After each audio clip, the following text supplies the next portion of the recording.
नमस्कार मित्रांनो, वडाची पूजा झाल्यावर हा श्लोक म्हणायला विसरू नका, तरच पूर्ण होईल व्रत। नमस्कार मित्रांनो, श्री स्वामी समर्थ।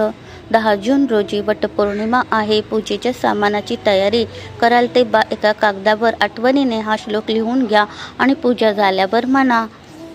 वटपौर्णिमा हे व्रत पूर्वी 3 दिवसांचे असायचे, त्याला वटसावित्री व्रत असे म्हणतात। यात 2 पक्ष आहेत, एक अमावस्या पक्ष आणि दुसरा पौर्णिमा पक्ष। अमावस्या पक्षाप्रमाणे आचरणारे लोक अमावस्या धरून आधीचे 3 दिवस हे व्रत करतात, तर पौर्णिमा पक्ष माणसाने बहुसंख्य लोक आजकाल एकाच दिवसाचे व्रत करतात।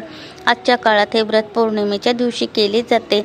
यंदा 10 जून रोजी वटपौर्णिमा आहे। या व्रताची कथा याप्रमाणे, अश्वपती नावाच्या राजाला संतान नव्हते। त्याने तपश्चर्या करून देवी सावित्रीला प्रसन्न करून घेतले। पुढे देवीच्या वराप्रमाणे त्याला कन्यारत्न झाले। ही कन्या सावित्रीच्या वरदानामुळे झाली, म्हणून त्याने तिचे नाव सावित्रीच ठेवले। यथावकाश ती वयात आली। तिच्या तेजस्वी व्यक्तिमत्वामुळे कोणी राजपुत्र तिच्याशी विवाह करण्यास धजेना। तेव्हा ती स्वतः वडिलांच्या सांगण्यावरून आपल्या पुरोहिताबरोबर वरसंशोधनासाठी निघाली। यथाकाळ शाल्व देशाचा राजा धुम्रसेन याच्या सत्यवान नावाच्या पुत्राला तिने वरले। शत्रूकडून पराभूत झाल्याने राजा आपल्या पत्नी आणि मुलासह अरण्यात राहत होता। सत्यवानाला पसंत करून ती परत आपल्या राजवाड्यात आली। तिचा निर्णय कळल्यावर नारद मुनींना अपार दुःख झाले, कारण सत्यवान हा लग्नानंतर वर्षभरात मृत्युमुखी पडणार आहे हे ते जाणून होते। हे विधिलिखित त्यांनी राजाला सांगितले। त्याचबरोबर सावित्रीसाठी दुसरा वर शोधण्याचा सल्लाही दिला, मात्र सावित्री आपल्या निश्चयावर ठाम राहिली। त्यामुळे राजाने योग्य मुहूर्त पाहून सावित्रीचा विवाह सत्यवानाशी लावून दिला। विवाहानंतर सावित्रीने सर्व श्रीमंतीचा त्याग करून साधी राहणी अंगीकारली। सासू सासरे तसेच पतीची सेवा करू लागली। त्यात 1 वर्ष पूर्ण होत आले। वर्षाखेरीस 4 दिवस उरले असताना तिने संकल्पासह दृढ निश्चयाने त्रिरात्र सावित्री व्रत केले। शेवटच्या 4थ्या दिवशी पूजेसाठी दर्भ आणि इंधनासाठी लाकडे आणावयास सत्यवान सावित्रीसह रानात गेला। लाकडे गोळा करीत असताना तो अचानक आजारी पडला। डोके दुखू लागल्यावर तो सावित्रीच्या मांडीवर डोके ठेवून एका वडाच्या सावलीत निजला। नेमका याच वेळी यमदूत त्याचे प्राण हरण करण्यास तेथे पोहोचले, मात्र सावित्रीच्या पातिव्रत्याच्या तेजामुळे ते सत्यवानाजवळ जाऊ शकले नाहीत। सावित्रीने त्यांच्याशी वाद घातला। दूतांच्या सांगण्यावरून यमही तिथे पोहोचला। सावित्री यमाशी वादविवाद करू लागली।